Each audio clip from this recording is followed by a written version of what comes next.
The Year the World Went Mad, Spiked's book on 2020, is now back on sale for one final run. Covering everything from COVID to cancel culture, it's an essential, sparky, insightful guide to this most maddening of years. Get your copy now for just $14.99 at spiked-online.com/book.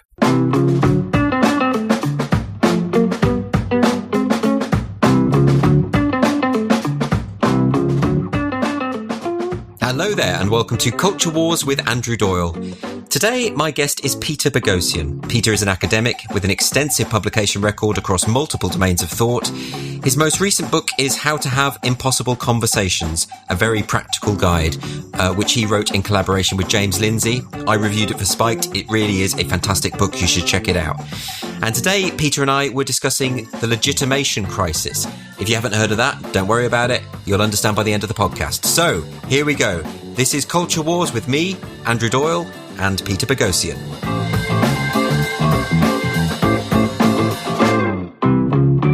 So, Peter, for a long time now, you've been talking about what is called the legitimation crisis, and you've been saying that this is one of these things that is very, very important, but people aren't paying enough attention to. I imagine a lot of the people listening to this won't even know what a legitimation crisis is. So do you want to just talk that through and tell us what it is and why it's so important? Sure. I'll give you a little history of it and talk about why it's important. I'll give you some examples too.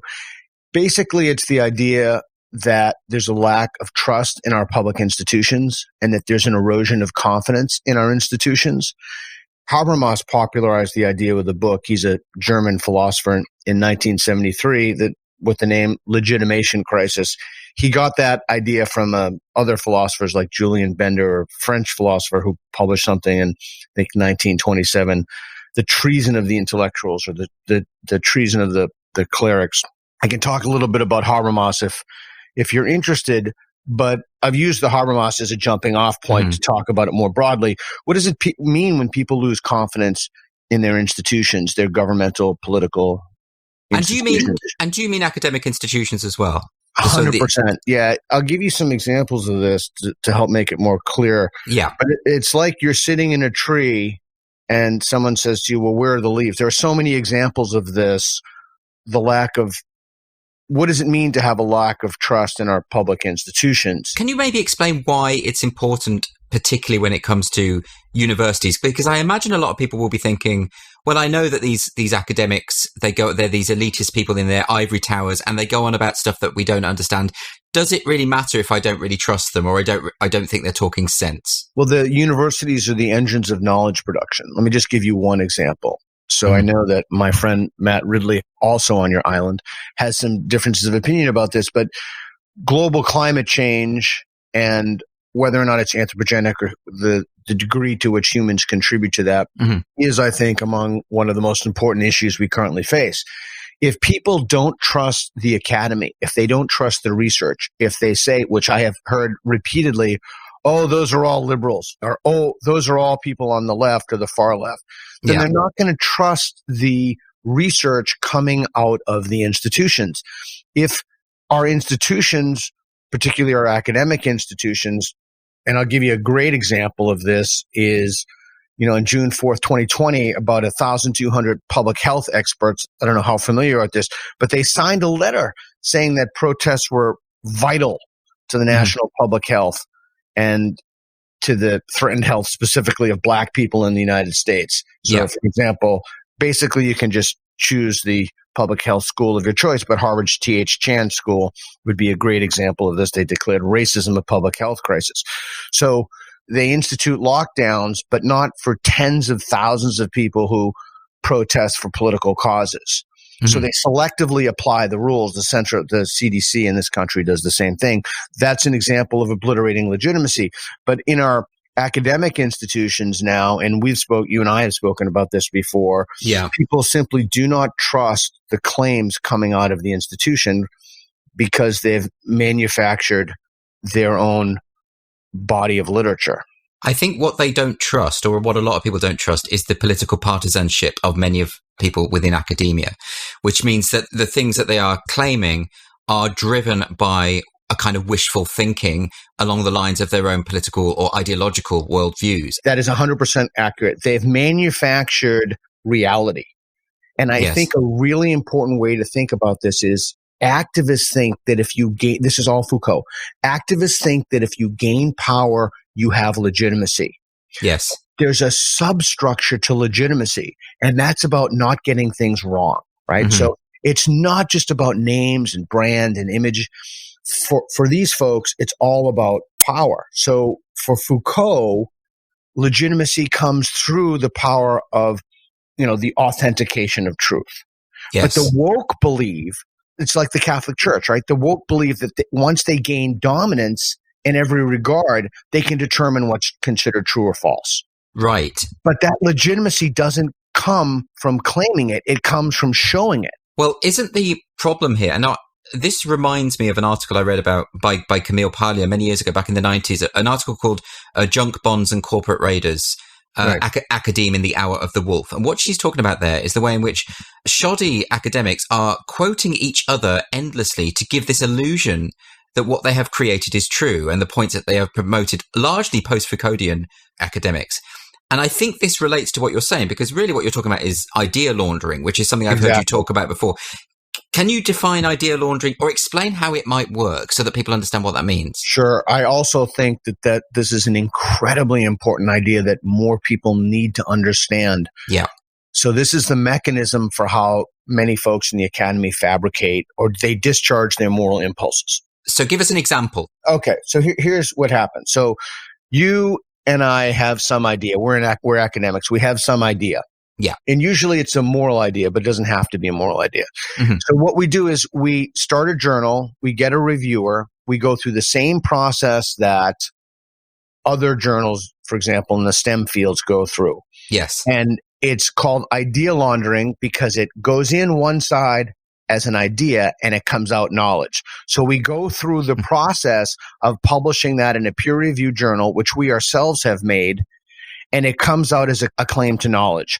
Other people then publish in this journal and other similar journals, and they cite that work, and then it becomes part of a body of knowledge, a corpus of literature that people then refer to.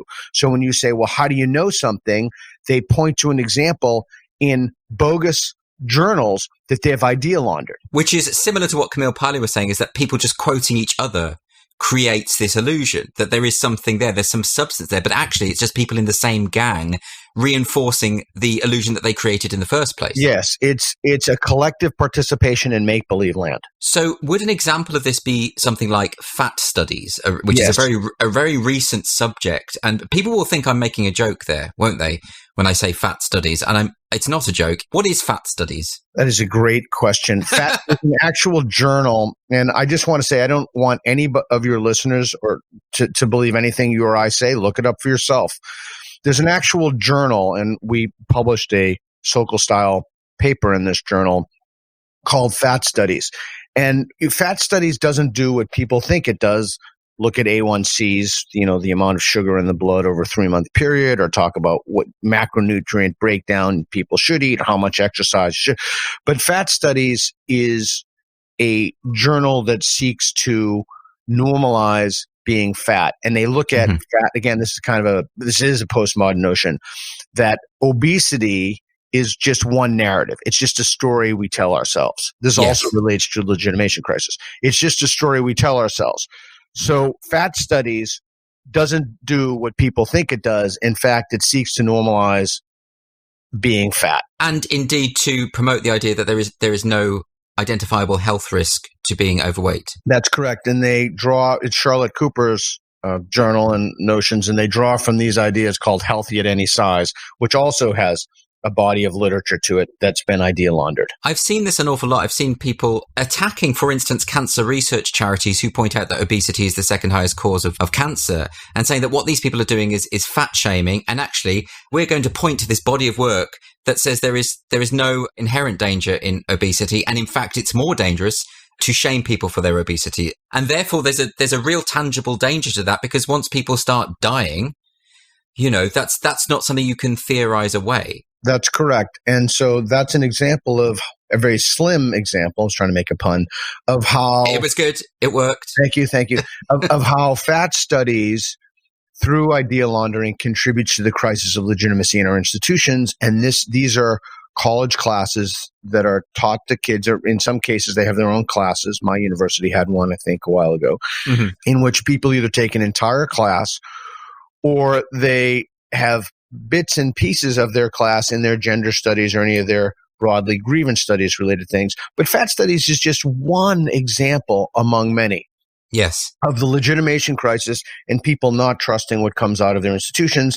And the nucleation point, the center for this, is the academic institutions. Just the fact that I think most people would think it was a joke that we're talking about fat studies in itself points to this legitimation crisis, because people are just going to laugh at academics. And where does it come from? Why would you want to fabricate a version of reality? What is the impulse behind that, do you think? Well, I think it's the idea that teaching is a political act.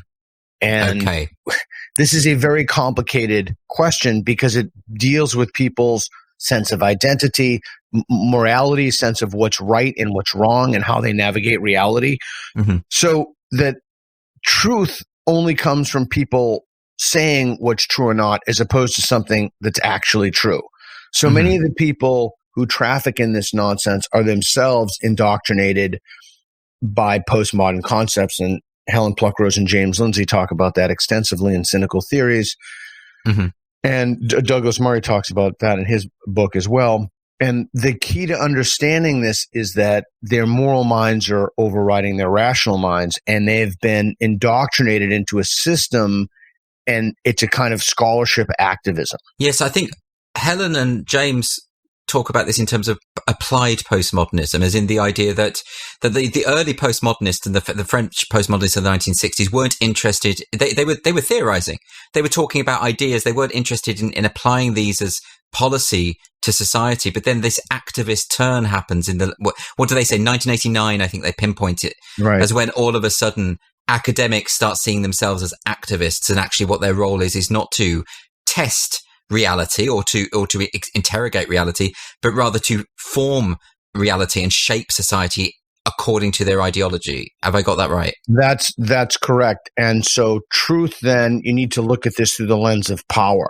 Yes. And once you understand that what's really operating here is the attempt to gain dominance over systems and institutions, and then they can fabricate their own, or not even fabricate, they can push a particular narrative, which is fabrication, although they won't call it fabrication. So this is a very important issue, I think, in relation to power, insofar as, I mean, I've read an awful lot of the postmodern writings, and power is such an obsession to them, to the extent that I think they can only understand the world through power structures. And of course, power is important, and no one denies it, but it's not everything.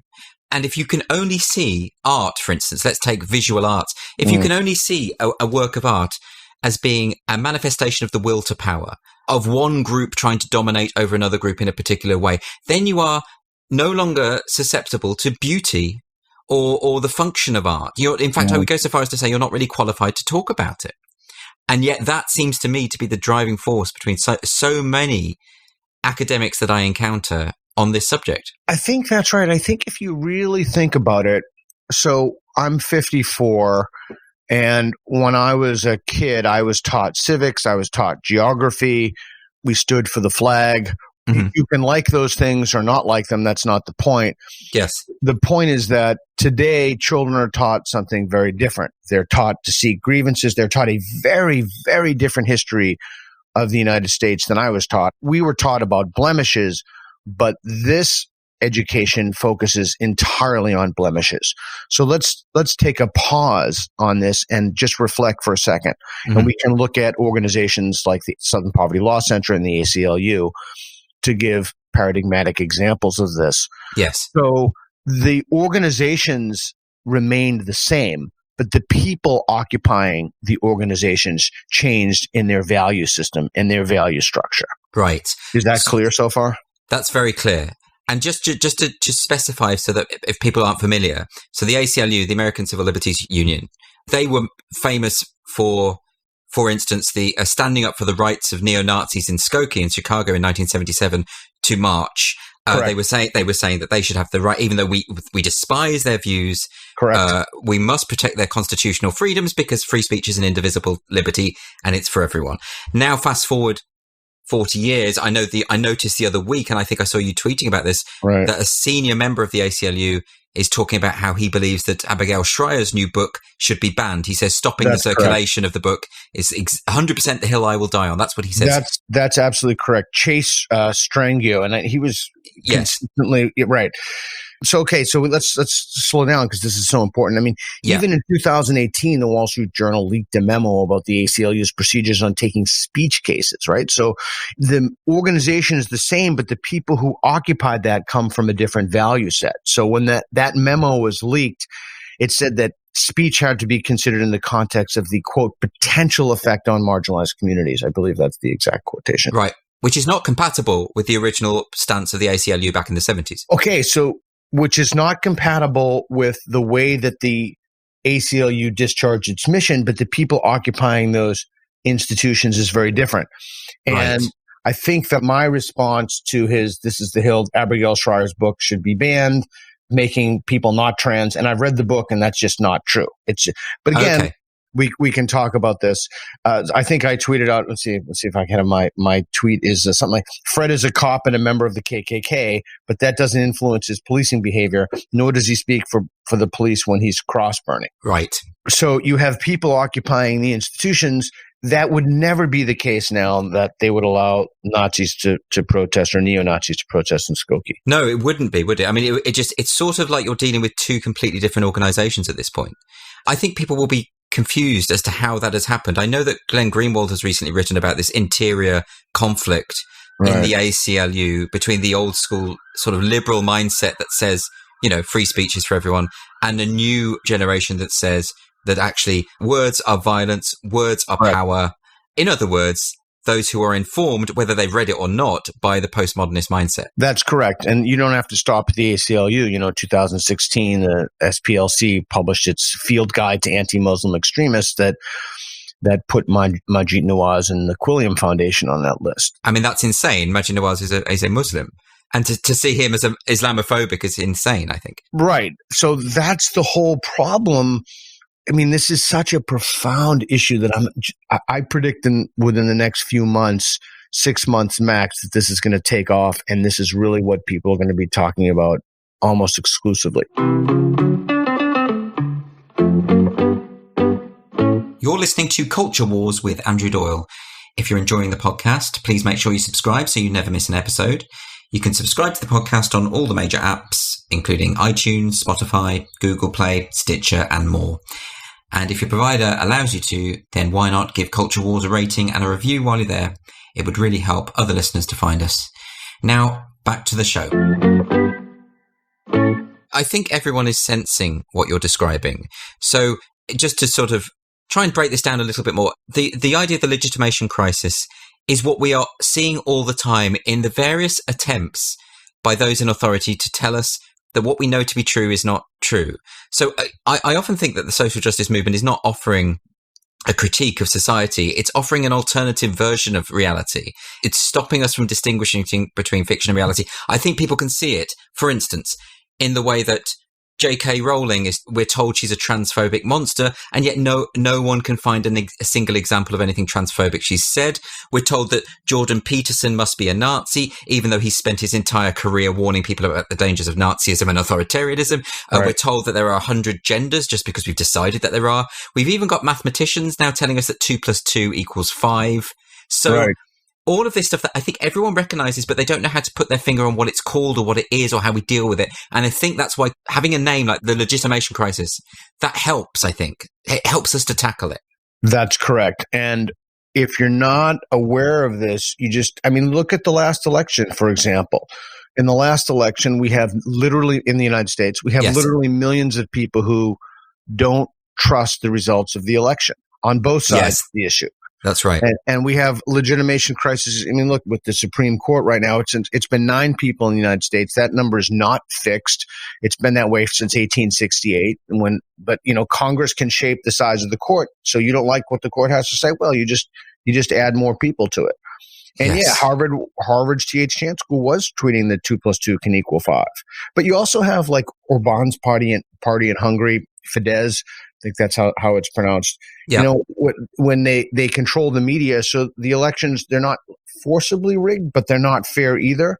Yes. So you have many Golden Dawn party in Greece. Like you have many examples of a lack of trust in public institutions. They're no longer the gatekeepers of knowledge. And I've written about this with the philosophy departments. Of course, my department, I just went up for review. They were not pleased with that. But I've written about this extensively in terms of how philosophy departments as well have failed to be the gatekeepers of reason.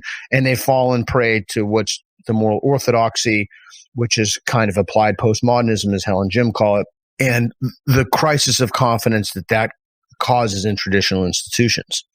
And this is a very, very, very serious problem with only a single solution. And what is that solution? The solution is absolute, unequivocal adherence to the truth. But that's a problem, isn't it? Because if we have the message constantly pumped out that all that matters is lived experience, all that matters is your individual perception or the perception of others, and that actually the empirical data doesn't matter anymore. You know, and people are hearing this every day. You know, they are told to attend unconscious bias training because if you're white, you are complicit in white supremacy. And if you deny that, or if you ask for evidence and that just proves that you're complicit in white supremacy. And when people are faced with this day by day, then I genuinely don't see how you fight back against that, particularly when, as you say, all the major players in politics and in education and higher education are part of it. It's almost as if you got a bunch of people standing around digging a big hole, and you want the best way to make sure you don't dig a deeper hole is to stop digging. But the people who are digging the hole think it's a moral imperative that they keep digging the hole. Right? So they're morally motivated to continue to dig the hole, and anything that you say is conceived of, like many people they agree that there's a legitimation crisis, but they think that there should be one because the institutions, you know, the master's tools cannot disable the master's laws. They think that it's Aubrey Lord's phrase, that the institutions are inherently corrupt, racist, patriarchal, heteronormative, ableist, cis, etc., and they ought to be disassembled or dismantled. So they're additionally motivated to keep digging. Well, it doesn't help that the institutions themselves are claiming that they are corrupt. You know, exactly. And the way to solve that is you go. This is what I would love to do, and you go around at a faculty meeting and say, "Okay, who's racist here?" And anyone who says they're racist, you fire them. Well, this is like when Harvard claimed to be systemically racist and the Department of Education said they would investigate them for that. Princeton. Was it? It was Princeton. Sorry, it was Princeton. Yeah. Although I imagine that there have been some figures at Harvard who have said a similar thing. Well, I'm hearing constantly that these organizations are systemically racist. And you know, that was Betsy DeVos who did that. And rest assured, under the Biden administration, you'll be seeing none of that. They'll overturn many of the things. People have a pathological hatred of Betsy DeVos. She did some really, really good things, like put due process back into the system, Title IX investigations.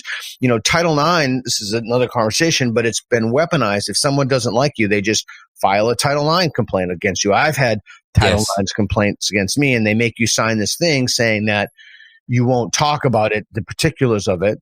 So, and there's no due process in that. There's one person who's a lone investigator. Just to help the people listening, can you just clarify what Title IX is? Title IX is an institutional mechanism that the university has when there's been an instance of discrimination in their Title VI, Title IX, different types of discrimination, gender discrimination, race-based discrimination. And the original impulse for making those federal laws is because there are some people who are discriminated against on the basis of race or sexual orientation, or what have you. And those are very, very important that we protect the liberties of those folks. Of course. Bruce Gilley at Portland State University published a piece on the case for colonialism. And his wife's an attorney. I've gotten to know Bruce quite well. And he didn't sign the initial paperwork that I signed saying that I couldn't discuss it. But he's actually published all of his Title IX case. And if you don't like, he wrote this piece, The Case for Colonialism, and then the journal editor had quote unquote credible death threats in the journal. Right. If someone doesn't like you or your political stance, they just file a Title IX investigation. And what this effectively does is, it's not like a concrete case of discrimination or racial discrimination, say, which is against the law, and obviously you can get the law involved. This is, in effect, setting up a kangaroo court within higher education, within universities, who require no evidence other than the accusation. Correct. And so you already have the situation in which there's a political monoculture in the universities. You've already called out all those voices that you don't like. First they came for, but then they came for me, the famous German. Yes. So you now have, and just to use as a single example, my university, as far as I know, there's only one person who's openly conservative. And there's one person who's self-described centrist, which is actually Gilly. And virtually everybody else is a radical leftist. And then there's me, who's a liberal. Right. Or in identity politics, intersectional leftist. So, but that's not enough for these folks who want absolute dominance and control of the universities. I think this is very, very dangerous, and it's worth dwelling on a little bit. There was a study here, this was from the Adam Smith Institute in 2017, which showed that less than 12% of academic staff are right-leaning, even though roughly half the population nationally is right-leaning. So what does that do to a culture, particularly a culture that is all about the production of knowledge, if there is no viewpoint diversity? So you need to take a step back. And when we were in London together, that was a point of my talk. Yes. The Orwellian doublespeak. So you claim to have an inclusive space. Mm-hmm. An inclusive space is a welcoming space, and a space can't be welcoming if it offends people or hurts them, particularly marginalized people or people who have suffered from some kind of historical oppression. So then we have a mandate to scrub the space of any kind of speech that one would find offensive, right? So you then, when you have the monoculture in place, you then put in mechanisms that reinforce its dominance. So diversity is another one. Diversity means ideological homogeneity. Yes, it does. It means the opposite of diversity, in fact. Yes. So you'll never, for example, see a black conservative, right? Mm-hmm. Even in the cases in which those individuals have tenure. Yes. Which is rare. It's very difficult to find a black conservative. And the ones that do exist are monstered often for being race traitors. Race traitors, coconuts, various sorts of slander. Yeah. So I think that again contributes to the legitimation crisis. James Lindsay said something to me. He said, look, even if you had a wand and you could wave the wand and get rid of woke ideology out of the university system entirely, you just extirpate the whole thing. Yeah. As long as it's in the university system, the universities are inherently corrupt and the systems of knowledge production are corrupt. And you cannot be economically and internationally competitive with woke ideology. Think about it also like this. Why don't they have diversity requirements for professional football teams? Are you asking me why? Yeah. Why they don't have diversity requirements? Well, because if half of the team is morbidly obese, they won't score any goals. Exactly. No, that's exactly correct. But it sounds like a stupid question, but it's really important. Yeah. Every time you impose an exogenous variable that takes away from winning, yes, by definition, you decrease your chances of winning. Yes. Every time you have a variable in the academy, for example, that takes away from a meritocracy, like including someone's sexual orientation, cis orientation, race into the promotion and hiring practice, you compromise the system of knowledge production. Well, particularly because this is about ideas. This isn't a... Yeah, and anytime you have someone like me, who, and I think this is the first time I've said this, so I was recently denied promotion, which is very interesting. Right. To non-tenure position to associate professor. I had letters from Dan Dennett, some of the preeminent philosophers in the world, Nick Smith, former head of the American Philosophical Association, and their own letter writers. That's a prophylactic against nepotism and cronyism, is you have people who write the letters that they choose. They said that I should get promotion. But neither here nor there, I don't want to dwell on that. But yes, there are mechanisms in the institution to punish people if you don't like their speech. But you can still allow them to say, kind of like the Viktor Orban example I gave, you can allow them to say anything they want, but you can make sure that comes at a significant professional cost to them. That's what I wanted to ask, is that how can it be the case that, just to cite another report, there was a 2020 report by the Policy Exchange, that found that 1 in 3 conservative scholars self-censor for fear of consequences to their career. Now, what I wanted to ask is, because I think a lot of academics will say, what are you talking about? There's no censorship in universities. You can say whatever you want. But you're talking about these kind of subtle forms of punishment, these sort of retributive mechanisms that operate. They are retributive, and they're mechanized, and they're weaponized. And I happen to have no problem with fighting. I have an appetite for fighting. I detest injustice in every form. But remember, the process itself that people go through to receive tenure and get promoted, it cultivates a kind of, not a weakness, but a kind of submission. Yes. A kind of bowing down to achieve something, being a good boy, being a good girl, playing by the rules. Well, fuck that. I don't adhere to that one iota. I adhere to a relentless pursuit of what's true. But here's the other thing that's so important for people to remember in this postmodern subjectivist turn.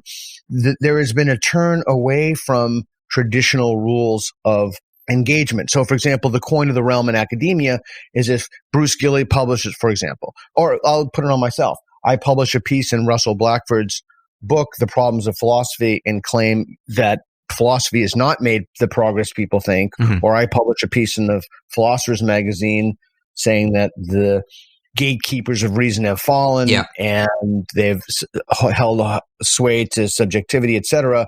What traditionally would happen is other people would publish responses to those. Yes. Like, this is why Boghossian's argument is totally wrong and he just shouldn't be taken seriously. And then that's the coin of the realm. That's how you engage people. That's the system, right? That's the system. That was up until very recently, but we've created a monoculture now. And these people are true believers. That's the other thing. Yeah. They actually believe this stuff. And that's what's so difficult to try to convince other people who are not in the system. They don't actually believe that. They don't actually want to abolish the police. Then they publish a piece in the New York Times. Yes, we actually want to abolish the police. And they still say, well, they don't actually believe that. But back to the academy, there is a system in place that punishes. They don't play by the same rules of engagement. And when you don't do that, you can do all sorts of things to the people who don't ideologically conform. And what is it about yourself that leads you to just have this kind of fuck you attitude? I'm just going to do whatever be true to what I believe and also to the truth, actually. Why are there so few scholars and academics who are willing to take that stance? It's a good question. I'm sure a little bit is a function of university architecture and the way that the disciplines are divided and people get promoted and tenure. I think that there is just, and it's going to sound horrible to say, but I really do think that there's just been a callous disregard for the truth. Look, this is not a complicated problem.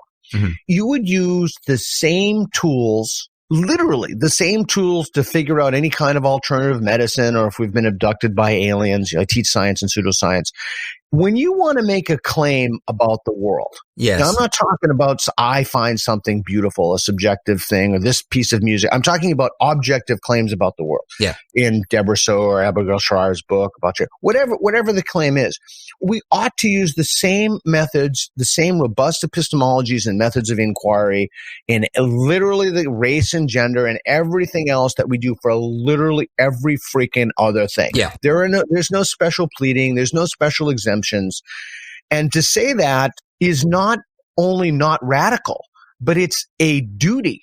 Now, people say, well, the response, well, you're accused of scientism, or Dawkins is accused of this all the time. You're relying too much on the scientific method. Well, only if you're making objective claims about reality. I'm not making claims about poetry or, literature, which is your specialty, or Shakespeare. But when you start talking about, was there an actual historical person named Shakespeare? Okay, so you would use the same tools with everything else. Yeah, because it's a matter of fact. It's either right or it's wrong. That's correct. But we don't have that anymore. We have not only a callous disregard to the truth, but placing politics and a certain brand of identity politics above all else, über alles. Can you talk us through, or at least explain the extent of that influence? Because I know a lot of people who will say, this idea that the universities are infested with postmodernists is just a right-wing conspiracy theory. Applied postmodernists. I don't think they're infested with true postmodernists. That's an important distinction to make, I think. That's fair enough. Because actually, I do think the early postmodernists had some really interesting ideas. So that's the other problem with this, is that almost all of this stuff, almost all of it has a kernel of truth. Yeah. Almost all of it. Like there's something really profound about systems of race, gender, and oppression. And there have been, on your island, Alan Turing. I mean, there have been grotesque examples of people who have been not only marginalized, but brutalized. Yeah. Or chemically castrated, as in the case of Alan Turing. Because of who they are. Yeah. And Alan Pluckrose does a wonderful job of articulating those, not only those abuses, but the responses to those abuses. And what should the responses be? Okay, so before we go to that, so your question was, what is it? What is my evidence for the fact that... Well, just I'd like you to address the point that, because I know what people will think, and I'm always trying to anticipate what the counter view is. And I know I've heard people say that this is a conspiracy theory by the alt-right who believe in a kind of what they call cultural Marxism, that there's no basis in truth to this idea that everyone in the universities, or the predominant mindsets in the universities, are all informed by this postmodern and identity politics. There's a lot of claims in there, and I'll bracket the Marxist thing because they might largely be correct about that. I don't know the number of Marxists in a university compared to the number of Marxists outside a university. Yes. My guess is that it would be higher in the university, but I don't have data for that. And I think that term has clouded things a lot because there have been anti-Semites who've used the phrase cultural Marxism, Correct. And so therefore there is a baggage to that phrase so therefore I think it's probably worth avoiding. But I also know that a lot of people who use the phrase cultural Marxism do not mean it in that way.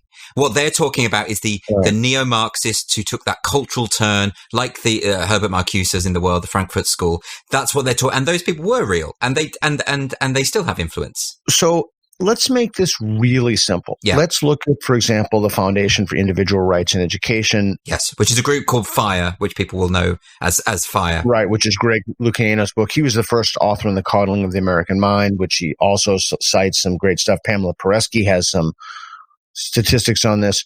My question to those people is, would they agree that, to borrow a term from statistics, the mode of people as an absolute minimum, let's see if we can get a basic agreement on this, are left of center.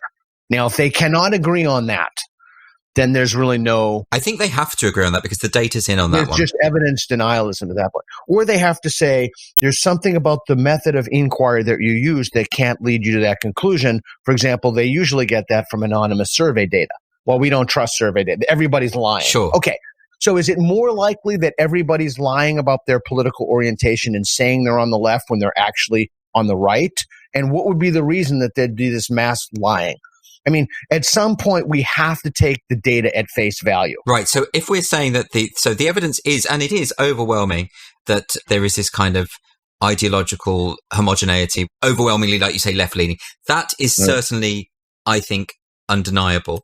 And I would also point to a lot of the policies and the statements that come out from the university authorities, like the Princeton one that you mentioned, like the fealty to critical race theory, not just coming from academics, but coming from the management and the HR and those sort of bodies. I think these things can be empirically judged. That is correct. And the types of classes that lean left or lean to identity studies as opposed to lean right. I mean, we have to place some restriction on evidence denialism here, right? Like Absolutely. We have to say, and that's a disconfirmation question, or in philosophy you call it a defeasibility question.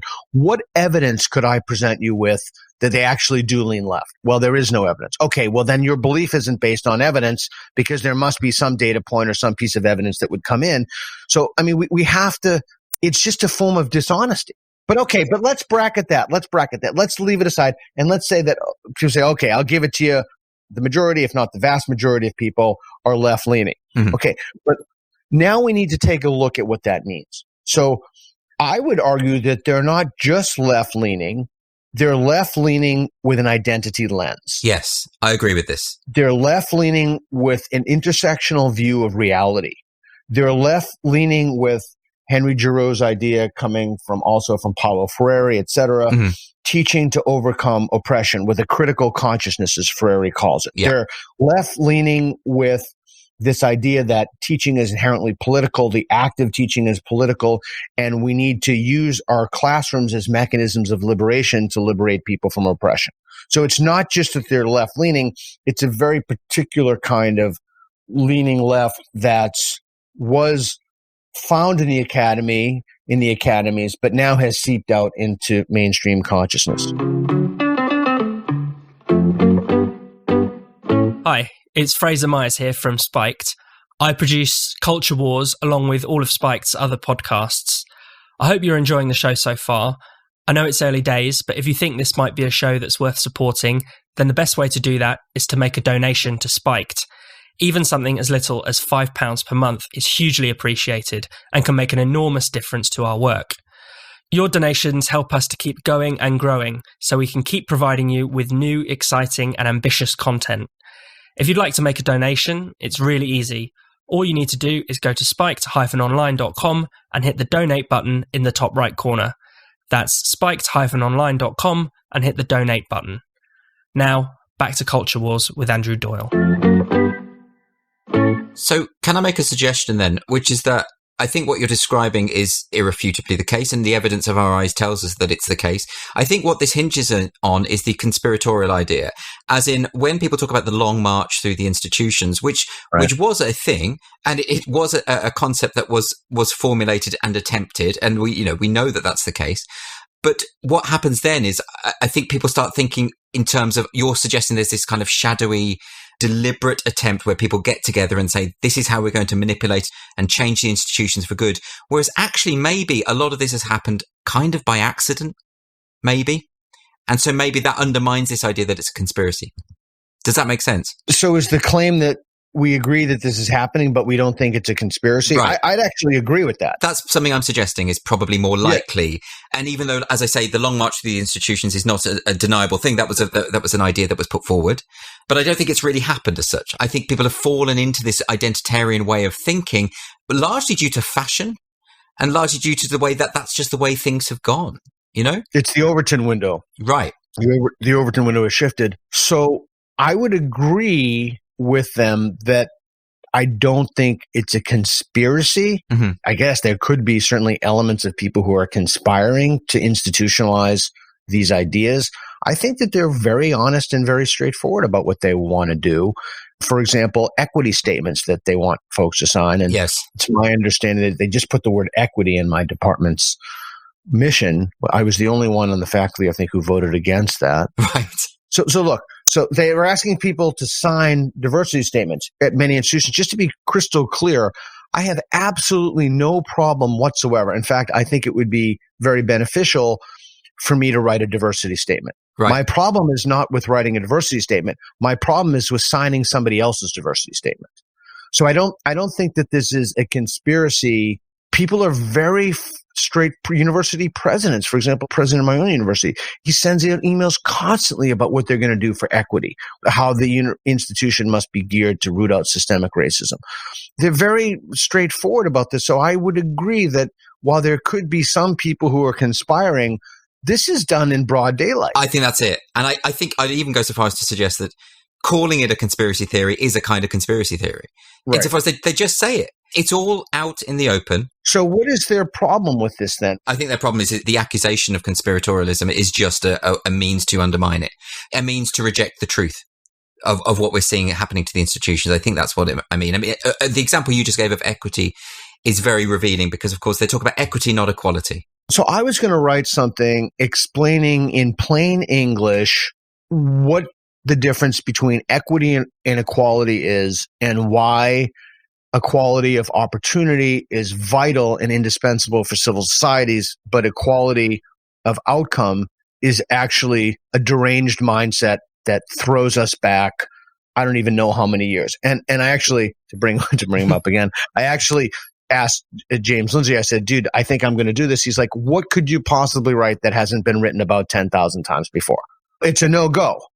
But I think it's really worth talking about because there seems to be an unbelievable amount of confusion between the word equality and equity and equality of outcome and equality of opportunity, if you want to talk about it. Well, I'd love you to just briefly outline what that is so that people who are listening understand exactly what you're saying here, because I think people aren't familiar with the term equity and it slips in to the discourse and it sounds great because isn't it the same as equality? Isn't it fairness? And who wouldn't be for fairness? So it's not that, is it? It's about equality of outcome. It's about everyone ending up with exactly the same. That is correct. So equity is different from equality, and the social justice literature takes great pains to disambiguate those two things. So equality means that person A and person B are treated equally. Equity has a very different meaning. It means adjusting shares in order to make person A and person B equal. Right. So equity is a kind of social communism in a sense. And yet it can be dressed up to look very sweet and cuddly. I'm thinking of the cartoon that Kamala Harris put out on Twitter just before the election. And it was this image of these two people starting out at a different level, but ending up at the top of the hill, and everyone's happy, and it's all smiles and sunflowers and sunbeams. And I commented on that. I thought that was a really interesting cartoon. So there's a difference between equality of opportunity and equality of outcome. I want to take a brief pause and say, while we talk about this, I would like your listeners to, or as they say in the most polite way, I invite your listeners to think about the fact that I believe that values are rationally derivable. I believe there are good forms and bad forms of moral reasoning. Mm-hmm. So I don't have to impose any of this stuff on people. We can rationally derive reasons for why equality of opportunity is justice and fairness, like on a Rawlsian conception, the American philosopher John Rawls. Yes. So many people who subscribe to the Foucauldian notions don't believe these about power, and power knowledge is one word, don't think that their moral values are rationally derivable, but rather it boils down to power and institutions and institutional dominance. So equality of opportunity is giving everybody an equal opportunity in our institutions, in our school systems. For example, Rawls says giving everyone a public education of the first rate. Yes, which is fair. Well, that's by definition fair, yes. Right? Now, there are going to be some things you simply can't adjust for. Like, for example, if someone is born with a physical disability, maybe their legs don't work. Okay, well, you do the best that you can, right? You mandate handicap ramps and handicap parking spaces. Yes. Like, you can't fully overcome what Rawls calls the genetic lottery. There's a limit in what you can do, but to the extent that you can do those things, you try to make society as fair as possible. Sure. Right? And that's the liberal view. It's not just the liberal view, it's rationally derivable. Yeah. And I think this is what I'd like to pound home in this conversation. Yes.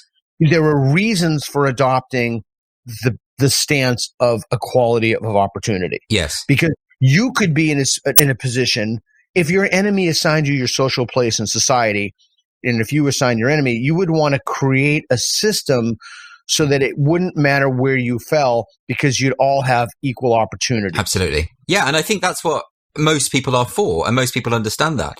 I think the water gets muddied by the language of equity. Yes, because it sounds nice. It sounds nice, doesn't equity? There's a positive valence to it. Also, there's the implication, isn't there, that if there is any kind of inequality of outcome, that if you see that through the applied postmodernism lens, what that means is someone somewhere has imposed their power onto somebody else. Okay, pause. This is so important. Any disparity in outcome in a system, if it's a race disparity, has to mean that systemic racism was at play. That's the only reason upon this interpretation. Mm-hmm. All disparities of outcome, particularly in terms of race, have to be due to inherent or intrinsic problems within the system. Which is taking a conclusion and working backwards. That's right. That's the Ibrahim Kennedy's particularly, but the Ta-Nehisi Codes secondarily. So equality of outcome, I heard my friend and jiu-jitsu teacher Matt Thornton gave the best example of this in one sentence for why this is wrong. Mm-hmm. If you really wanted equality of outcome, you'd send the worst singers to the best singing schools. Right. Yes. Right. It's a kind of Harrison Bergeron, Kurt Vonnegut's novel of viewing the problem and conceptualizing it. Yeah. Well, that's the other thing that's interesting about this. So university presidents, to bring it back to university, they're constantly pounding this equity drum. And I put a tweet about this recently. Okay, this is verbal behavior. Mm-hmm. They don't actually believe this. They're just pretending. If they actually believe it, if you're a white person and you're in the university system and you're constantly freaking out about equity, we need more equity, resign. Yeah, absolutely. Resign and make your way for, okay, if you're a university president, cap your salary at $200,000, put the rest of the money in a scholarship for kids from historically marginalized groups. But they don't do that. They're raking in millions of dollars, at least $1 million. It's verbal behavior to appease people. It's a type of insincerity and shut the fuck up. It's the same here. You know, when you get sort of white members of management boards talking about how we need more diversity, we need more representation, Great, but they don't resign. Yeah, exactly. Right. Then I'll believe that you believe it. Yes. Then I'll believe that you're sincere. But the problem itself is with, I don't even think people should think in terms of equity. And it may be very soon that I have to sign an equity statement, or that equity is already, as one of my colleagues said when I came up for yet another disciplinary hearing or disciplinary procedure, he said, look, this is not, you have to teach, diversity mandates, et cetera. This is not me. This is the faculty senate. Yes. And he's right. It is the faculty senate, and they have declared as a body. And that's also what happens when you have an ideological monoculture. When you have an ecosystem in which competing ideas and voices are just culled from the system, then people increase their confidence. They're even more confident in the deranged ideas that are untethered to reality in the first place. And if I can just say one more thing, which may seem like it's a tangent, but it's not. Yep. One of the things Biden wants to do right now is he wants to give loan forgiveness. People are talking about $50,000 US and he wants to talk about how we can renegotiate the terms of student loans. Okay, what that's going to do is the disciplines that are already untethered to reality are going to be disincentivized to tether themselves to reality. Mm-hmm. Why would they want to if they know that they can just keep cranking out nonsense and people are going to take their classes and there's no corrective mechanism there? Is this really down to a PR problem insofar as, like you say, equity sounds lovely, right? And when you put it in cartoon form, as Kamala Harris did, it looks very sweet and delightful. So the risk then is if you challenge that, people will say, so what are you, some kind of fascist? Do you want to keep people down? Are you know what I mean? So that's more the battle that we've got to win, I suppose. So as long as you don't place truth front and center, you're going to have problems. Yes. It's like the horse, what is it, Alice in Wonderland, that rides off furiously in all directions. Truth has to be your true north. Yes, it does. But this is the question I'm asking. It has to be your North Star. It's like what I asked you before about why there's no diversity requirements for professional sports teams, because winning is the true north. Yeah. The moment you take something outside the university, like, oh, diversity, we need to add, you've lost your true north. But the problem that we're outlining is how can that possibly be redressed when the idea of truth being the benchmark is no longer, well, this goes back to the legitimation crisis. It's no longer supported by those in authority. That is a phenomenal question. One answer to that is, and I feel like Mike Nana, the documentary filmmaker, said this to me. He said, universities don't realize that right now in this 2020, since it started around maybe 2016 or so, we're looking at a situation in which old media was looking in the 90s. It's crumbling. Right. So maybe a solution to this is not what you want to hear, but it's true. And Helen Pluckrose would be appalled if I said this. Say it anyway. I'm going to say it anyway. She taught me how to put tea in the microwave. But maybe a solution to this is that our current institutions, our academies, need to be rethought from the ground up. And we need to develop new institutions that place truth front and center. Now, this is something I have thought about. I've even been in the position where I've said, I think it's probably too late for the humanities, and we're getting there with the sciences. Right. What with sort of decolonization programs in maths and science, for God's sake. So one, that's the substructure of legitimacy I'm talking about. Yeah. You need a substructure of that. So this is a really important thing. So I've spoken about this before.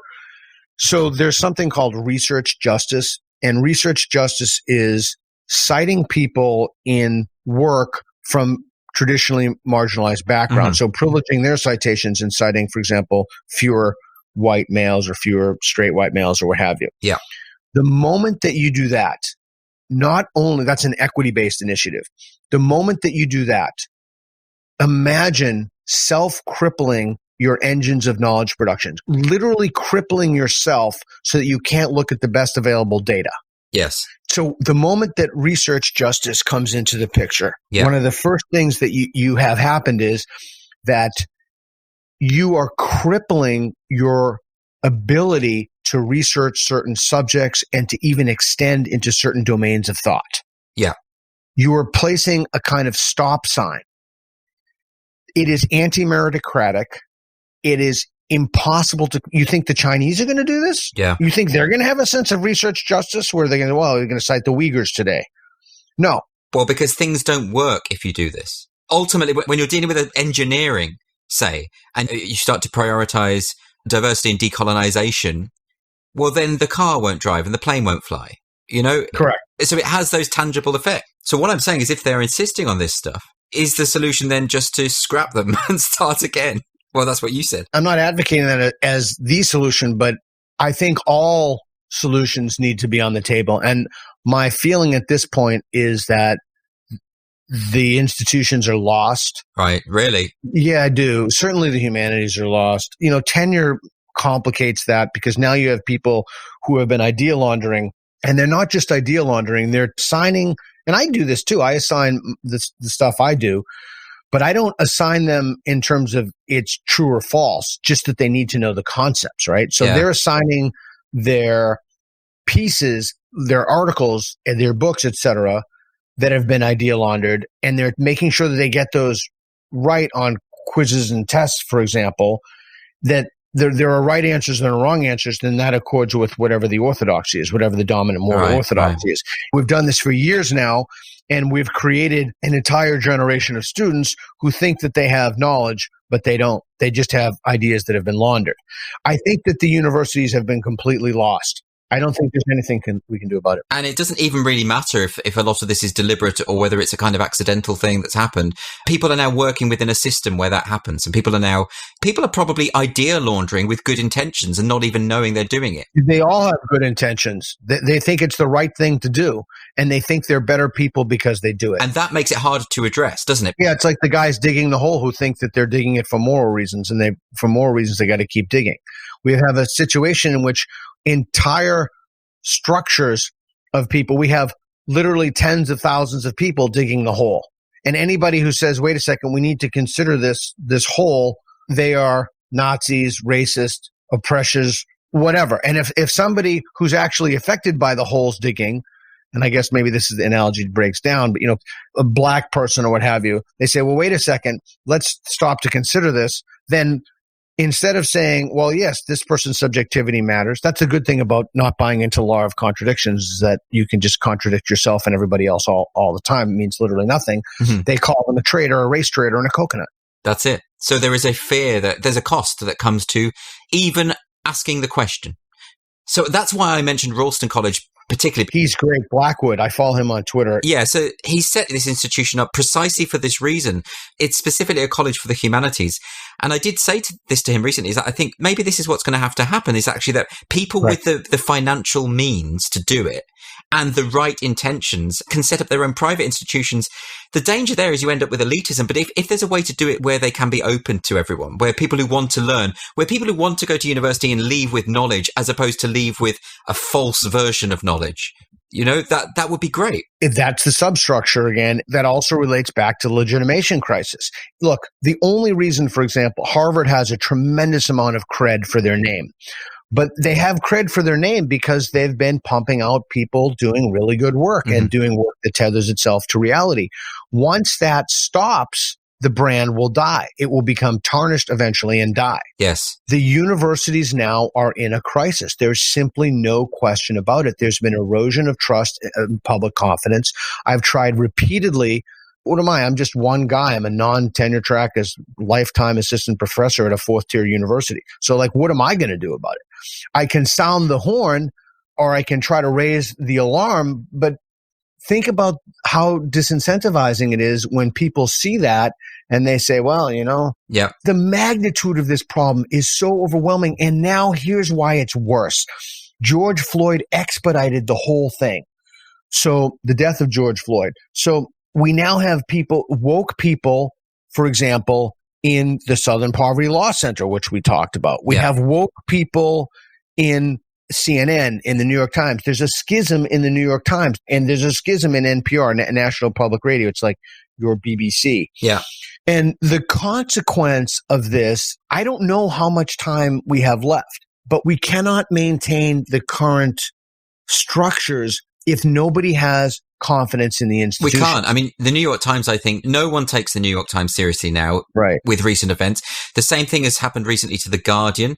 There's been a major revolt. They basically drove out one of their prominent writers because she dared to have an opinion that people were offended by. And over 300 members of staff signed a letter to try and get her out. It's happened to Andrew Sullivan. It's happened to Barry Weiss. The list goes on and on. It's the Ouroboros, the snake that eats its own tail. Yeah, it's journalism. It's happening in journalism constantly now. Right. And all of these folks, this came from the academies. We know exactly where it came from. Right. We know the cause. And not only are they not going to stop, I always keep saying to myself, maybe it's some kind of weird Pollyanna attitude I have, like, wow, maybe they're going to realize this now. No, and then I get another letter, like, we have this equity initiative. And I'm thinking, like, is nobody going to say the emperor has no clothes? Like, is nobody? And again, the answer is nobody's going to do it. I get so frustrated, Peter, about this because when I talk to people about the ideology behind wokeness, and they'll say, yeah, but it's just silly students saying silly things. You ignore it and it'll go away and everything will be fine. And that's not how this works. If you ignore it, they keep going and they win. That's unfortunately what happens. So you have to take a stand against it. Or the system is itself inherently unsustainable. I also believe the United States economic system is just a debt bubble on top of a debt bubble. This is simply unsustainable. I also believe that the legitimation crisis, however you want to frame it, I do not believe that it is sustainable. How we get out of it, even if you know that placing truth front and center, just an absolute relentless pursuit of the truth, people simply won't do that. Yeah. Part of the problem is that either they think they already have the truth or they're looking at it through the lens of power. So we either need new institutions, we need new ways to think about problems, we need to rethink tenure, we need to let the universities die a death of their own. I mean, look, they're spending literally hundreds of thousands of dollars when they're on equity, diversity, and inclusion czars while they're laying off faculty and staff. Yeah, I mean, these people earn an awful lot of money. There's a lot of money to be made out of this industry. Correct. So the question is, I think you would agree that this is simply not sustainable. Well, it won't be sustainable, I think, when people wake up to the fact that by going to university, you can come out less well-educated than when you went in. So let's talk about this because this is an extremely important concept. This is a very bizarre way to think about the world. Think about it like this. Let's say that your goal is to win a fight, okay? And you're taught something that is so divorced from reality, not only could you not win a fight from it, but your likelihood of losing a fight dramatically increases. Yeah. Okay? Like every time somebody goes to punch you, you interweave your hands and put one through one leg and one through the other leg. Okay. But let's say that you practice that every single day for years. So you are really good at doing that quickly, and then you make different finger motions for when your fingers are interlaced through your legs.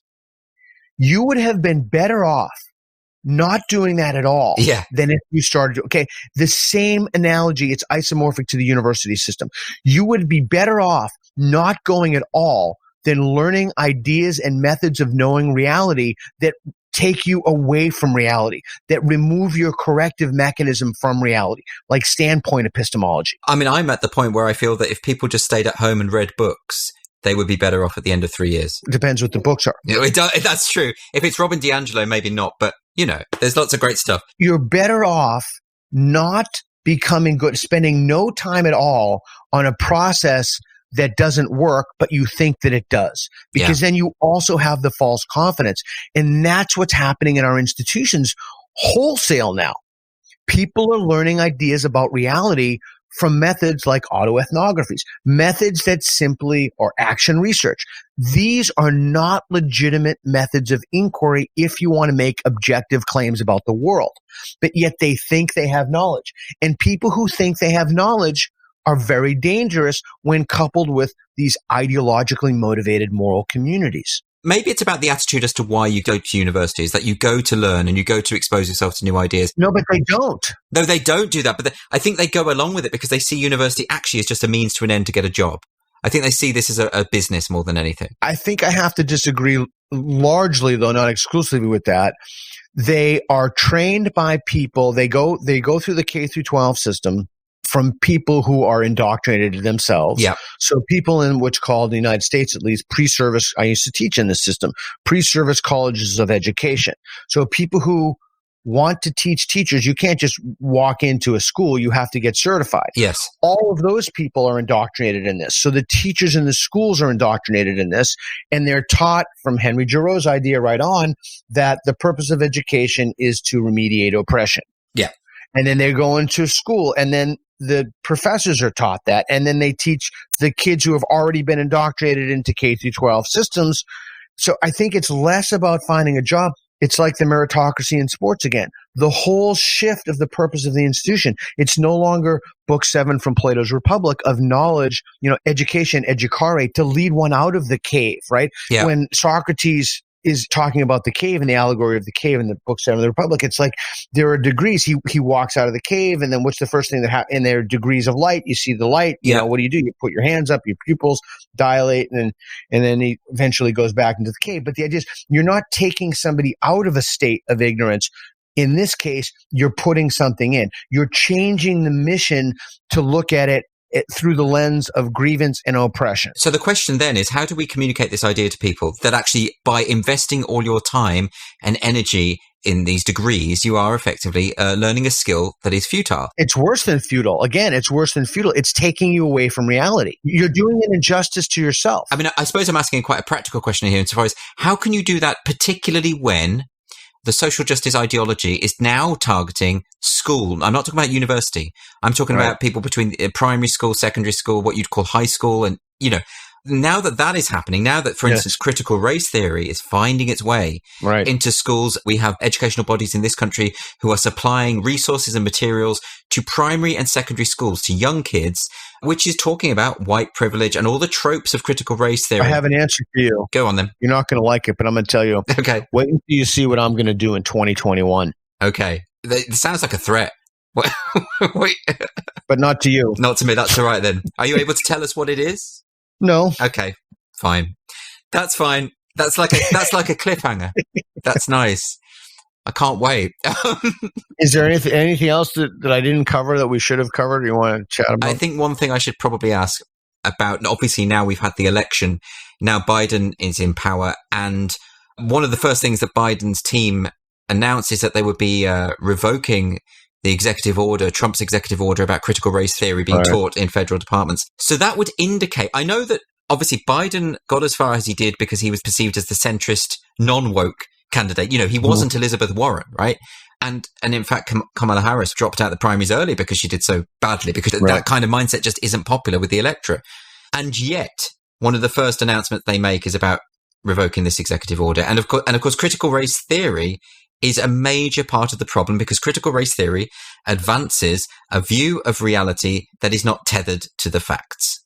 Correct. So if he is willing to do that so quickly, now maybe that's just a glitch, but what do you think, where are we now? In other words, now given the political situation and how, as you've already outlined, the legitimation crisis does in fact relate to that, because no one who loses believes in the results. And that goes both ways, because for the past 4 years, we've had Democrats denying that Trump is the legitimate president. So we have a tradition largely in this country that we give the incoming president the benefit of the doubt. Yeah.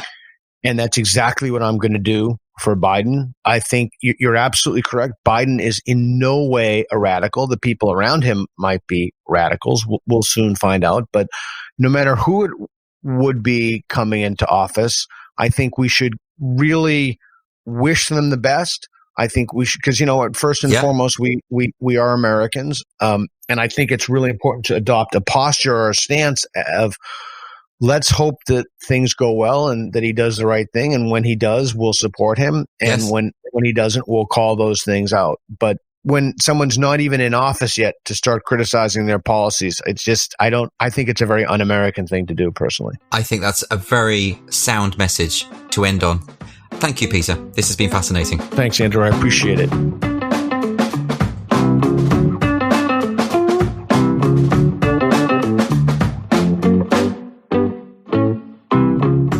Thank you very much for listening. This has been Culture Wars with Andrew Doyle and Peter Boghossian.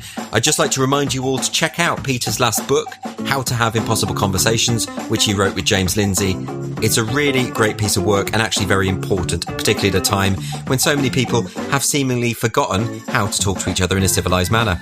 So, do like the show, do subscribe to the show, all the usual stuff, and join us next time when my guest will be the comedian Scott Capurro. See you then.